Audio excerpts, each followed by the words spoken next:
আমি বিরোধী দলের আমির সাহেবকে বলবো, আপনি স্পষ্ট বিল উত্থাপন করুন যে বাংলাদেশ ইসলাম হুকুমত চাই।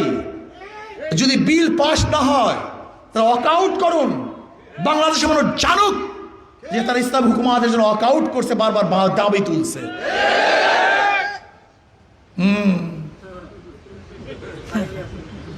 এটা ভালো দাবি না? প্রস্তাবটা ভালো না? এটা প্রস্তাব, আপনারা এটা করুন। আমি বিরোধী দলের প্রধানকে বলবো, আপনি ইসলামী হুকুমত কায়েম করার জন্য, শরিয়া আইন বাস্তবায়নের জন্য বিল উত্থাপন করুন এবং সবাইকে বলুন যে যদি ইসলামী হুকুমত কায়েম না হয় আমরা সংসদ ত্যাগ করব, ওয়াকআউট করব। একটা নজির স্থাপন করুন, মানুষ বুঝুক। এরপরে আপনি ইসলাম হুকুমত কায়েম করেন, বিজ্ঞ আলেমদের সাথে পরামর্শ করুন, কোনটা ইসলাম কোনটা ইসলাম না সেটা বুঝে শুনে তার ইসলামের কথা বলুন। নিজেদের মন করে ইসলাম বাংলাদেশে সাপ্লাই দেওয়ার চেষ্টা করবেন না। মন করে ইসলাম বাংলাদেশের মানুষ মানবে না, মানুষ মদিনের ইসলাম গ্রহণ করবে। কোন আজীব নিজেদের বানানো মডারেট মডিফিকেশন করা ইসলাম বাংলাদেশের মানুষ গ্রহণ করবে না। আমি বাংলাদেশ সরকারকে বলবো, আপনি ইশতেহারের মধ্যে যা লিখেছেন এটা বাস্তবায়ন করা আপনার দায়িত্ব। যদি ইশতেহারের মধ্যে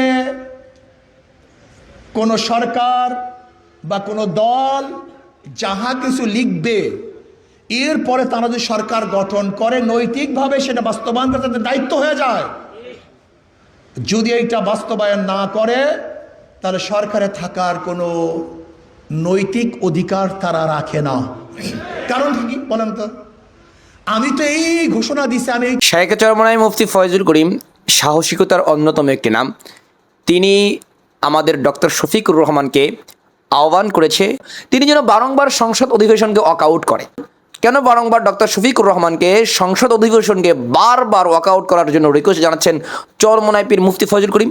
একটাই কথা, এটা যে আপনারা তো বারংবার বিভিন্ন সময় ছোটোখাটো কারণবশত ব্যক্তির স্বার্থের জন্য সংসদ অধিবেশনকে ওয়াকআউট করে চলে যান, তাহলে আপনারা বারংবার এই ব্যাপারে কেন ওয়াকআউট করছেন না যে আমরা ইসলামী হুকুমত চাই, আমরা এই দেশে ইসলামী হুকুমত চাই, এবং এর পরিপ্রেক্ষিতে তারা যদি হ্যাঁ আইন না পাশ করে তাহলে বারংবার রাগ করে কেন আপনারা ওয়াকআউট করছেন না?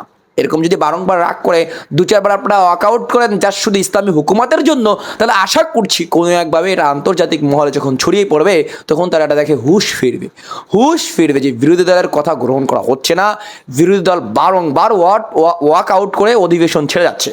সব কিছু মিলিয়ে আসলে মনের তামান্না হচ্ছে বড় তামান্না।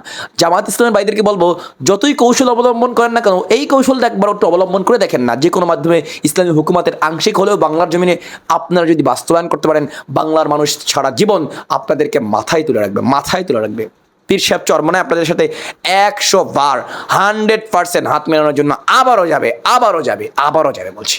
চলুন না, পীর সাহেব চরমনাই এই রিকোয়েস্ট মেনে এখন থেকে বারংবার ডক্টর শফিকুর রহমান সাহেবকে রিকোয়েস্ট করছি, বারংবার সংসদ অধিবেশনকে ওয়াকআউট করুন এই পরিপ্রেক্ষিতে যে আমরা ইসলামী হুকুমত চাই।